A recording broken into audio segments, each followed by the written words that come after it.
Hindi nagustuhan ni Ana ang presensya ni Lorenzo kaya nagpaalam siya kina Trisha at Amara na mauna nang matulog. Nag-insist ang kapatid ni Jason na ihatid siya nito sa karton niya dahil baka mahulog siya sa hagdan pero nakipagmatigasan ng dalaga. Kahit paikis-ikis ng lakad niya at halos gumapang na siya sa hagdan, di talaga siya humingi ng tulong sa binata. Pilit niyang kinayang makarating sa second floor na mag-isa para lang makaiwas dito. Akmang bubuksan na ni Ana ang pinto ng kanyang silid nang maramdaman niya na may humawak din sa doorknob na hawak niya at pinatungan nito ang kamay niya. Muntik siyang mahimasmasan sa pagkagulat ngunit na magsalita si Lorenzo mula sa kanyang likuran. Pakiwari niya lalo lang siyang nahilo. I told you, you need help. Anito sa baritonong boses. Mabilis siyang lumingon paharap dito para sabihin sana na mali ito. Para lang bumilis ang tibok ng puso niya na mapagtanto, gahibla na lang ang pagitan ng kanilang mga labi. Hindi nga. Kita mo naman na akit ako dito ng mag-isa, di ba? Pilit niyang itinuwid ang pananalita kung paano niya rin nilabanan ang nararamdaman. Lasing ako pero matino pa ako. Sumilay ang naa-amuse ng ngiti sa mga labi ni Lorenzo habang nakatitigto sa kanya. May ganon ba yun? Lasing pero matino? Oo naman, tulad ko ngayon. Lasing ako pero alam ko ang mga nangyayari. Then who am I? Si Lorenzo o si Jason? Natawa na nakakalokong dalaga. Siyempre, ikaw si Lorenzo. How do you know? Ilang segundong huminto muna to sa pagsasalita pero matiim na nakatitig kay Ana. Malay mo ako pala si Jason at nagpapanggap lang na si Lorenzo. That's impossible. She laughed sarcastically. Dahil kung ikaw si Jason, hindi mo gagawin sa akin yan. Dahil hindi niya pinaglalaroan ng feelings ko. Tila dismayado to pero di narinig ng dalaga dahil bumulong lamang iyon. Sige na, ako na dito. Kaya ko ng sarili ko, salamat. Tumalikod siya para tuluyan ng pihitin ng doorknob, pero bigla namang napahabol si Lorenzo. Sinabi ko sa iyo noon, pag nagkita ulit tayo, sasabihin mo na sa akin ang dahilan kung ba't bigla mo na lang akong tinakbuhan noon, kaya munti ka nang mahulog sa bangin? Natigilan si Ana. Naparinok siya. Bakit kailangan pang ipaalala ni Lorenzo ang bagay na yon? Gayong kinalimutan niya na yon. Hindi ko na maalala. Siguro gusto ko lang makauwi agad nun. Kinagat niya ang ibabang labi. Yeah, that's it. Tumango pa siya. Kung kailangan niya magsinungaling ng paulit-ulit dito para lang di nito malaman ang tungkol sa malaswang panaginip niya noon tungkol sa kanilang dalawa, gagawin niya. Wala siyang narinig na sagot mula kay Lorenzo. Akala niya naniwala na to sa kanya at balak nang umalis. Ngunit napatalon ang puso ni Ana nang bigla na lang siyang niyakap ni Lorenzo. Agad niyang nasamyo ang mabango nitong amoy na nagkahalo sa hininga nitong amoy alak. Masuyo niyang isinandal sa malapad nitong dibdib. Di niya alam kung epekto lamang ba yun ng alak kaya't napasarap ang pagkakalapat ng kanyang likod sa matipunong katawan ng binata at tila sinamantala naman ni Lorenzo ang naging tugon na yon ng katawan ng dalaga. Hinigpitan pa ang pagkakayakap sa kanya pagkatapos siniksik ang mukha sa gitna ng kanyang leeg at balikat. At hayo na naman ang puso ni Ana na muling naging abnormal ang tibok nang maramdaman na mainit itong hiningang humahaplo sa kanyang balat. Ramdam niya ang kakaibang sensasyon na dulot noon sa kanya. Wala siyang ideya kung gaano sila katagal na natili ni Lorenzo sa ganong posisyon. Dito nagsalita at di naman siya kumipo, basta nakayakap lang to na mahigpit sa kanya at nakasandal naman siya sa dibdib nito na para bang napahinga lang sandali. Ihatid na kita sa loob bago ka pa matulog dito sa dibdib ko. Nang marinig niya ang birong yun ni Lorenzo, sakalang tila natauhan si Ana. Animoy napapaso na lumayo siya rito at tuloy-tuloy na binuksan niya na ang pinto. Good night. Mabilis niyang sabi bago tumalikod dito at dire-diretso pumasok na sa loob. Kinakabahang lumingon sa pinto ang dalaga na ma-realize niya na hindi niya pala naisara ang pinto. She's worried na baka bigla na lang sumunod si Lorenzo at masolo na naman siya nito sa silid na iyon. But she was wrong. Good night too. Ubod ng tamis, nginitian lang siya nito bago sinara ang pinto ng kanyang silid. Sa pagpinid ng pinto at pagkawala ni Lorenzo sa paningin niya, tsaka lang nakahinga na maluwag si Ana. Nahihilong sumandal siya sa pader habang sapo ang kanyang dibdib na kay lakas ng kalabog. Ba't hanggang ngayon, ganito pa rin ang epekto sa kanya ng kapatid ni Jason? Akala niya nakalimutan niya na ito. Ang unfair naman niya kay Jason. Unfair na nga dito si Amelie, pakiramdam ni Ana. Hindi rin siya makakatulog hanggat laman ang isip niya si Lorenzo. Kailangan niyang patunayan sa kanyang sarili na sa Jason lang ang laman ng puso niya at kapatid nito ay Panggulo lang ng isip niya. Dali-daling lumabas ng kanyang silid ang dalaga. Nang sa tingin niya ay wala na sa labas si Lorenzo. Pero nagkamali na naman siya dahil pagbukas na ng pinto nakasalubong niya ito at mukhang balak din na pumasok na sa loob. Naunahan lang niya. What are you still doing here? Nauutal niyang tanong dahil muntik na magkabungguan ang kanilang mga noo. Pero sa halip dumistansya siya sa kanya. Ang binata lalo lang tong lumapit kahit umaatras na si Ana. Hanggang sumapasandal siya sa pinto. Lorenzo? And her heart beat stupidly fast. Bakit lumabas ka pa? Bulong nito sa husky na boses. Mas nagrigodon ang tibok ng puso ni Ana nang ilibot ni Lorenzo ang matitipuno nitong braso sa kanyang bewang. Ano ba? Di na natapos ang dalaga sa pag-angil niya rito dahil napit na siya nito tinalikan sa mga labi niya. Sinubukan niya na itulak ito papalayo pero mas mapusok na hinalikan na siya ni Lorenzo. Puno ng pag-aangkin ang mga labi nito. Nasa dulo na ng dila ni Ana ang pagtutol nito, ngunit dahil siguro sa epekto ng alak sa kanyang sistema, ay ang bilis niyang nagdarang sa mga halik at yakap nito. She kissed him back, pero nang maramdaman niya ang mga labi nito, na unti-unting gumagapang paibaba sa kanyang leeg, nun lamang natauhan ang dalaga. Sumagi sa isip niya ang mukha ni Jason at ang sakit na nararamdaman na naman ito kapag nalaman niloko na naman siya. This is wrong, Lorenzo. May diin na sabi niya. Sabay tulak dito papalayo. I am your brother's fiancé at ito ang dahilan kung bakit kita tinakbuhan noon. Dahil ayoko na magkasala tayo sa kanya. Hindi ko kaya masaktan na naman siya ng dahil sa akin. I love your brother so much. Habang lumalabas sa bibig ni Ana ang mga katagang iyon, damang-dama nito ang katotohanan noon sa puso niya. Ngayon, sigurado na siya sa nararamdaman niya para kay Jason. Mahal na niya ito at hindi lang basta dream boyfriend lang niya. Hindi niya kayang basahin ang emosyong sumilay sa mukha ni Lorenzo nang sabihin niya iyon. Ngunit hindi niya na pinagkabalahan na basahin pa yon. Nagmamadali, tinungo niya na ang pinto na silid ni Jason. Ito ang fiancé niya, ang kailangan ng puso at katawan niya. Sa kabila ng panlalambot ng kanyang mga tuhod at pagkahilo, ay nagawa niyang pumasok sa kwarto ni Jason. Hindi ito nakalak para daw makapasok siya roon anytime gusto niya. Hinayo na ang kama sa pag-aalasang. Tulog na ang fiancé niya. Ngunit nakita niya na bakante iyon. Nagtataka na pumunta si Ana sa loob ng banyo para silipin ito roon. But no one is there. Wala rin sa walk-in closet nito ang binata. Akmang lalabas na siya sa terrace na kasunod noon ay ang baritonong boses nito na bigla na lang sumulpot sa kanyang likuran. Hinahanap mo ba ako? Napalunok si Ana nang maramdaman niya na huminto sa kanyang likuran ang binata at kay lapit lamang nito sa kanya. Di kasi ako makatulog. Are you drunk? Tanong ulit nito bago naaaliw na tumawa. Hindi kayata tinantanan ng dalawang yon hanggat di ka nalalasing eh. Lagot sila sa akin bukas. Anito sa tonong nagbibiro. Humarap siya sa nobyo. Nahigit niya ang kanyang hininga na mapansing ilang dangkal na lang ang layo ng kanilang mga labi. Walang pinagkaiba sa naging posisyon din nila ni Lorenzo kanina. At ang higit na pinagtataka ni Ana, bakit parang iisa lang ang amoy ng mga to? Parang wala sa loob, napatingin tuloy siya sa suot nitong damit. Isang sandong puti at pajama ang suot ngayon ni Jason, habang t-shirt at shorts naman ang suot ni Lorenzo kanina. Pero bakit ganun? May pakiramdam si Ana na ang lalaking kaharap niya kanina at kaharap niya ngayon ay iisa. Siguro lasing lang talaga siya. San ka galing? Kala ko tulog na tulog ka. Imbes tanong niya kay Jason. Nagtataka rin kasi siya kung saan ba ito galing, gayong wala naman to dito kanina nung hanapin niya. Bigla na naman tuloy siyang nagduda na mapasulyap siya sa pinto nitong kwarto. Lumabas ka ba? Oo, mabilis nitong sagot. Dahilan para lalong kutuban si Ana.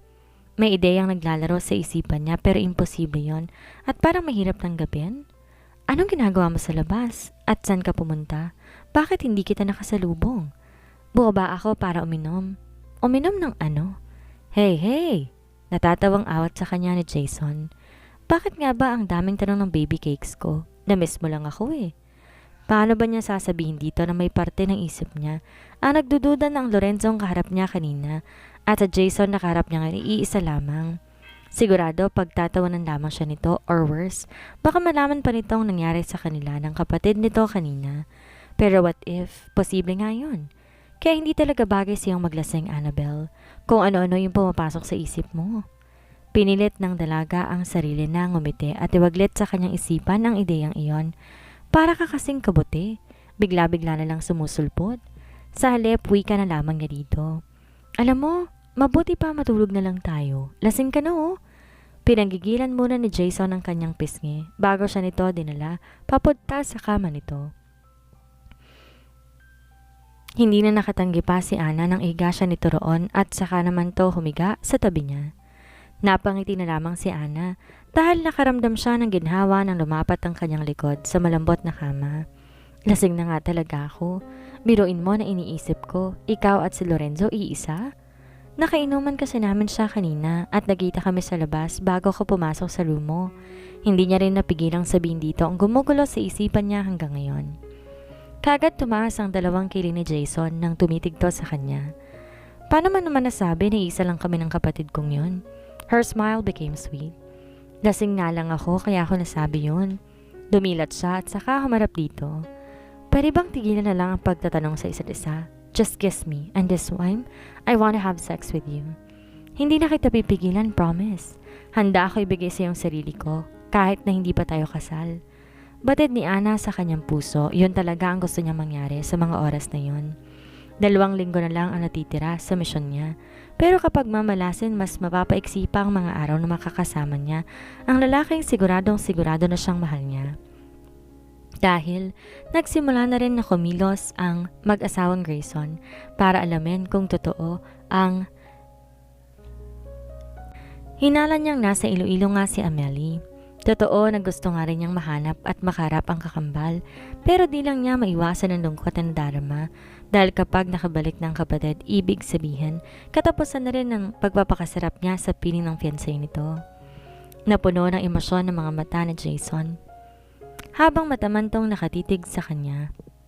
Why? Because I want you and I love you. Pinapungay ni Ana ang kanyang mga mata dahil nararamdaman niya na kahit bata pa man siya, wala na siyang ibang gustong pag-alayin ng kanyang sarili maliban kay Jason. Kahit hindi man siya nito kaya mahalin dahil kapatid niya lang ang totoong nagmamay-ari dito. Kitang-kita niya kung paano naparunok ang binata sa tinuran. You don't know what you're saying. Lasing ka lang. No, I mean it. I really want to have sex with you, Jason. Narinig niyang medyo nagiging bulgar na siya at alam niya, hindi na yan basta epekto lamang ng alak. Nangahas siya ilapit dito ang kanyang mukha nang tumaligid siya ng higa para harap dito. Please, believe me. Yun talaga ang gusto kong mangyari. Gusto kong iparamdam sa iyo kung gaano kita kamahal. Shit. Mahinang sambit nito na halos hindi na umabot sa kanyang pandinig. Kitang-kita niya kung paano ito nagtitimpi, nakagati ng pagsasumamo ng dalaga. Di naman kailangan na umabot tayo sa ganito eh. God knows how much I want you since the first day my eyes laid on you. Pero willing to wait naman ako. Kung kailangan mo ng tamang panahon na handa ka ng I'm ready and God knows that also. Pakikipagmatigasan naman ni Ana. Sinikap niyang maging mas matuwid pa ang kanyang pananalita para hindi nito isipin na sasabi lang niya ang mga yon dahil sa kalasingan. I want to give you permission to penetrate me. Kahit si Annie nawiwindang sa mga katagang lumalabas sa bibig niya. She's talking dirty, but she doesn't care. Gusto niya iparamdam kay Jason ito lang ang totoong gusto ng puso at katawan niya. Gusto niyang sulitan ang mga natitirang araw na pag-aari pa niya ito at magkasama pa silang dalawa. Don't push me, please. May babala sa boses ng binata. Baka hindi ko mapigilan ang sarili ko. Ayoko magalit pagdating ng araw. Ayokong isipin mo na sinasamantala ko ang pagkakataon para lang i-take advantage ka. Sinabi mo yan sa akin noon kaya alam ko na. Natatawang sagot lamang ni Ana. At ganon pa rin ang magiging sagot ko. Hindi ako magagalit sa iyo at hindi ako magsisisi. Dahil mahal na mahal kita, Jason. Ikaw lang ang gusto ko magpakasasa sa katawan ko. Biglang napayoko ang binata na para bang hindi niya kayang tingnan sa mga mata. Pero hindi niya yun pinansin pa ng dalaga dahil ang gusto lamang niya ay pagbigyan siya nito sa hinihiling niya. Desperada na akong desperada pero kailan pa niya ibibigay sa lalaking mahal ang pinakaiingatan niya? Kung kailan bumalik na ang totoong fiancé nito? Jason, tawag niya sa pangalan nito. Lalo pa niyang nilapit dito ang kanyang sarili. Nangahas na rin siyang ipasok ang kanyang kamay sa loob ng pajama nito, tsaka dinama sa harapan si Ana. Sa kabila ng kanyang kapusukan, pinamulahan siya ng mukha na makapa ang naninigas itong pagkalalaki sa loob ng brief nito. Hahalikan mo ba ako? O gusto mong ako ang hahalik sa'yo? Naramdaman niya ang paggaspang ng hininga ni Jason. Umiwas to ng tingin sa kanya, pero sinapo ni Ana ang mukha nito at pilit na pinaharap sa kanya. Doon niya nakita kung paano ito nahihirapang labanan ng pang-aakit niya. One word from you, at di ko na talaga pipigilan ng sarili ko. Tuksong-tukso ng saad nito sabay hawak na mahigpit sa kamay ni Ana na banayad gumagalaw sa loob ng pajama. Then don't. Gumuhit ang nangaakit ng itis sa mga labi ni Ana nang hubarin niya ang kanyang pangitaas. Walang ano-ano sinapo ni Ana ang pisngi ng fiancé. Agad sinakop ang mga labi nitong nakanganga. Napasabunot si Ana sa buhok na Jason na magsimulang maglikot ang dila nito sa kanyang hiyas. Para siyang mahihibang sa sarap. Hindi niya akalain na ang naranasan niya noon sa panaginip niya kasama si Lorenzo ay mararanasan niya ngayon sa piling ng kapatid nito. Habang sige ang dila nito sa kanya, lalo naman siyang namamasa. Mas nadadarang pa ang dalaga sa bawat segundong lumilipas. Mabilis na naputol ang akmang pagsambit sana ni Ana sa pangalan ng nobyo dahil bigla na lang nitong tinakpan ng sariling palad ang kanyang bibig.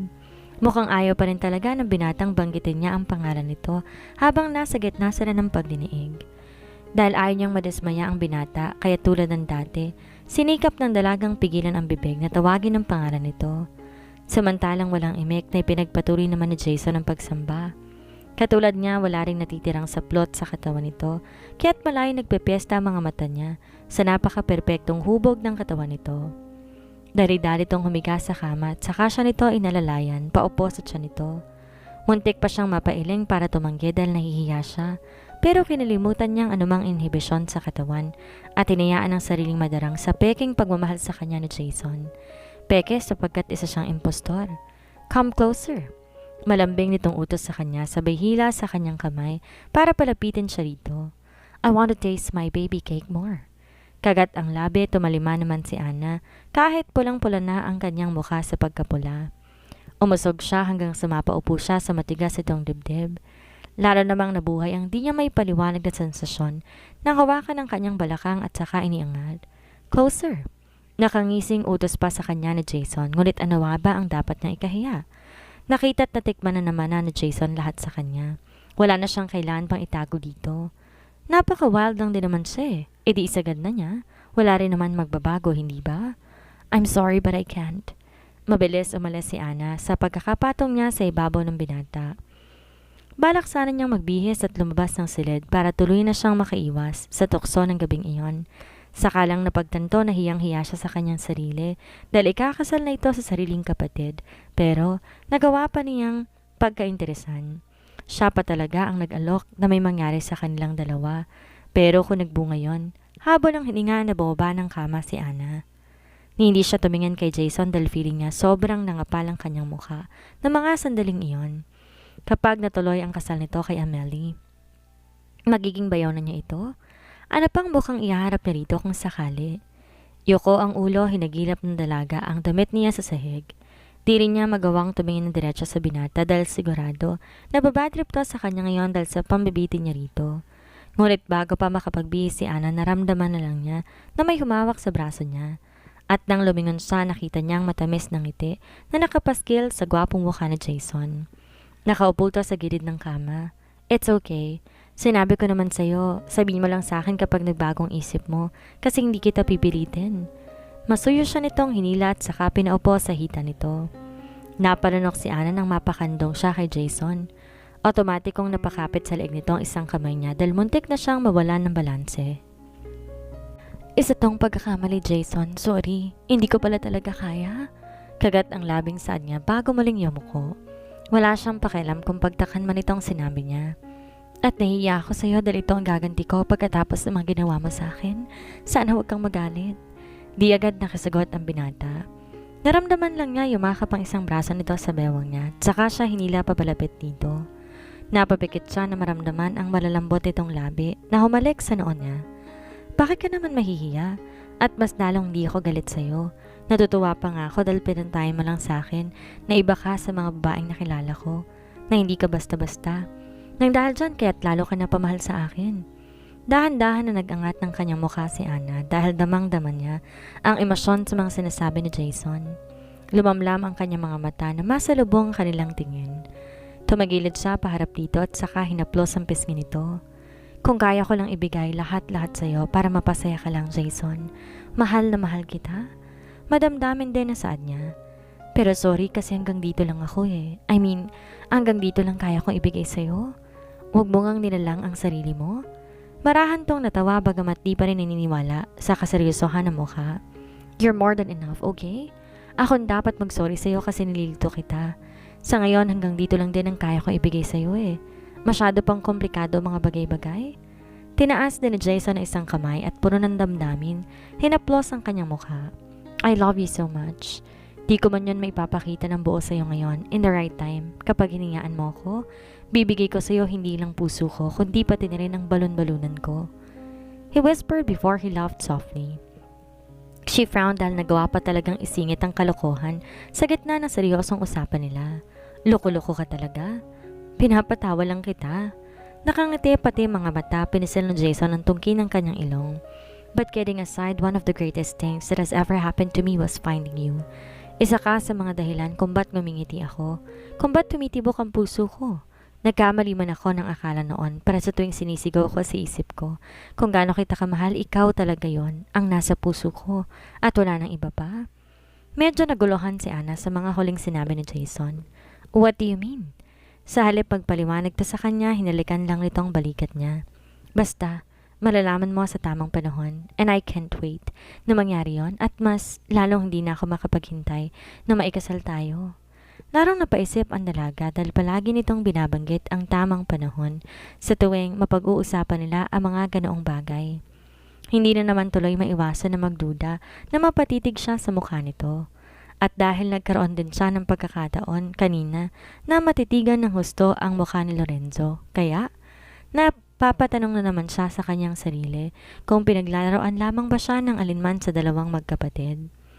Habang naglalakbay ang mga mata niya sa bawat parte ng mukha ni Jason ngayon, wala talaga tong ipinagkaiba kay Lorenzo.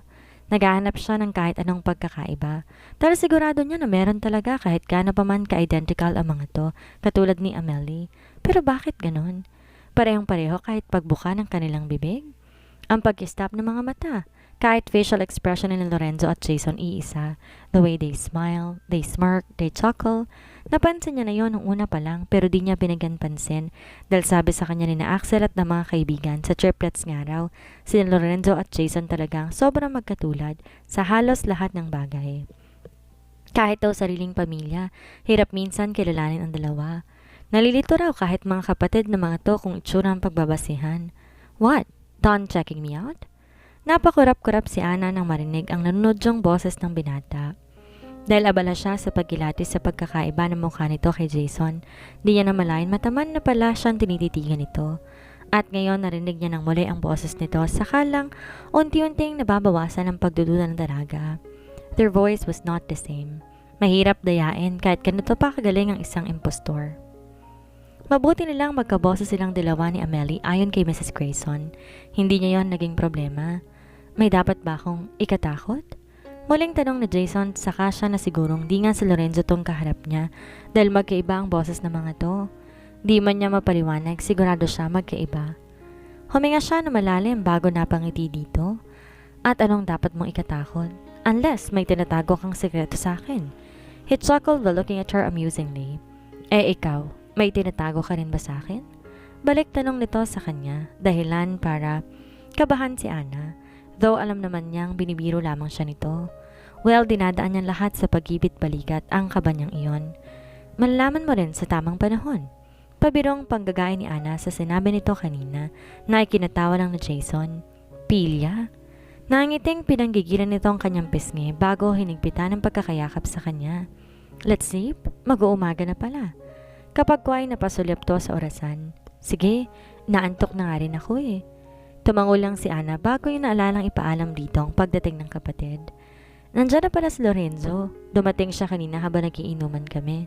Di ba lalabasin ng kapatid mo? Bukas na. Siguradong mahimbing at masarap ng tulog nun. Kinindatan siya ni Jason bago siya nito tinulungan na makapagsuot ng mga damit niya.